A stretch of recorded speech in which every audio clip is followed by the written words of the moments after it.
네, 이용주 뉴스캐스터와 함께합니다. 어서 오세요. 안녕하세요. 자, 오늘은 어떤 이슈인가요? 사랑의 교회가 지하 예배당을 원상복구하라는 구청의 처분에 불복해 행정소송을 냈다가 패소했다는 이슈입니다. 그 서초동에 있는 그 교회 말씀하시는 네, 거죠? 맞습니다. 정확히 서초역에 있는데요. 네. 지난 22일 서울행정법원은 서초구 사랑의 교회가 서초구청장을 상대로 낸 원상복구 명령 취소 소송에서 네. 원소 패소 판결을 내렸습니다. 원고 패소. 예, 네. 무려 이게 4년 만에 나온 판결인데요. 네. 그리고 또 이 사건은 지금 10년 넘게 진행이 되고 있고요. 오래 걸려. 예, 그래서 이번 기회에 말이 나온 김에 서초구와 사랑의 교회 간의 이 자강두천 법정 싸움 타임라인을 좀 정리해 볼까 하는데 괜찮을까요? 예, 해주세요. 예, 좋습니다. 일단 2010년에 이 서초구는 사랑의 교회가 서초역 일대 공공도로인 참나라길의 지하공간 1077제곱미터를 사용할 수 있도록 도로 점용과 건축 허가를 내줬습니다. 네.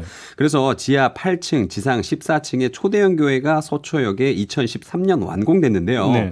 근데 이 건물 벽돌에 올라갈 때쯤 이 서초 구민들이 좀 생각을 해보니까 이게 공공도로의 지하를 특정 교회 예배당으로 사용해도 된다고 허가한 거잖아요. 네. 때문에 그 당시 교회에 대한 특혜 논란이 불거지고 막 지금 언론에서 난리가 났었습니다. 그 예, 당시에. 이때 논란 엄청 컸었어요. 예, 그래가지고 2022년 8월에 황일근 전 서울시 서초 구의원 등 서초구민 6명이 서초구청을 상대로 행정소송을 냈는데요.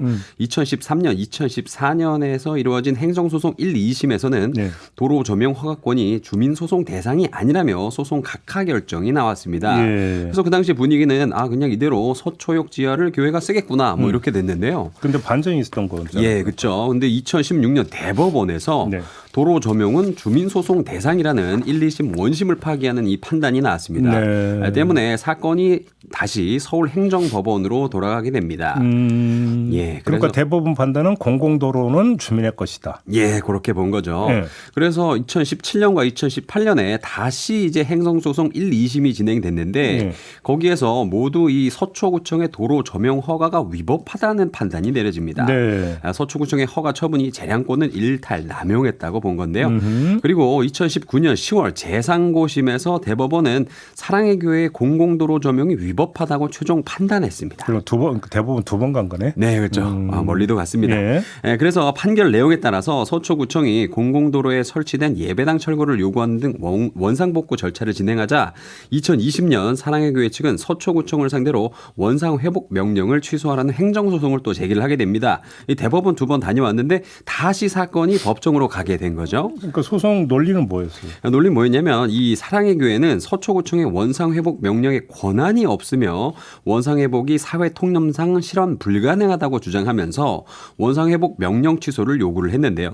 특히 원상회복으로 침해되는 공익 및 사익에 대한 원상회복 명령이 공익 목적 달성에 적합한 수단이 아니라며 비례 원칙에 위반된다. 이런 점을 좀 주장을 했습니다. 서초구청 측 입장은요? 서초구청은요. 도로법상 도로관리청으로서 이 사건 도로에 대한 원상회복 명령을 할 권한을 자기들이 가지고 있고 또 건축허가를 직권으로 철회할 권한도 가지고 있다고 봤습니다. 예. 게다가 원상회복이 지금 불가능하지도 않고 또 위법한 도로 사용을 해결 위한 유일한 수단인 점을 좀 주장을 하면서 이번 행정 절차가 과잉이 아니다. 비례 원칙에 어긋나지 않는다. 이렇게 또 주장을 했고요. 결국은 법원이 또다시 구청 손 들어준 거네요? 그렇죠. 4년 만에 지금 구청 손을 들어준 건데요. 네. 재판부는 서초구청이 도로의 원상회복을 명할 수 있는 권한을 가지고 있다. 이렇게 봤습니다. 예. 재판부는 이 사건 도로의 원상회복이 불가능하고 단정할 수 없고요.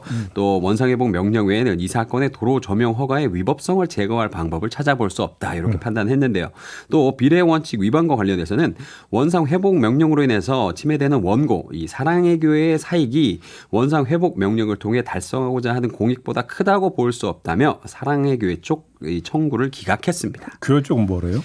교회 쪽은요, 그 공식 홈페이지를 통해서 1심 재판의 결과를 면밀히 살펴보고 향후 항소심에서 최선을 다해서 대응할 것이라는 내용이 담긴 입장문을 냈는데요. 네. 그리고 교회는 허가 후부터 지금까지 점용 부분에 대한 사용료를 서초구청에 납부해 보고 있었다. 이렇게 또 주장을 했고요.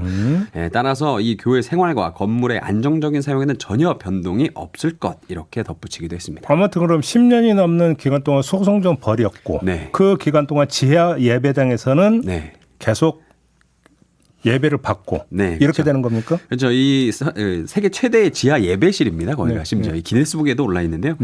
지하 4층부터 지하 2층까지 3개층을 사용하고 있습니다. 그래서 행정 집행은 2021년 1월에 중단된 상태이기 때문에 오늘도 예배가 진행되고 있습니다. 근데 아무튼 뭐 이제 계속 소송전에서 이제 시간을 벌겠다 이런 입장인 것 같은데 교회 같은 경우는 아무튼 최종적으로 원상 회복이 확정이 돼버리면 네.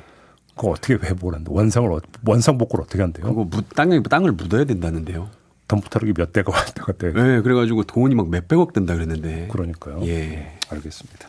마무리하죠. 이영주 캐스트였습니다. 고맙습니다. 감사합니다.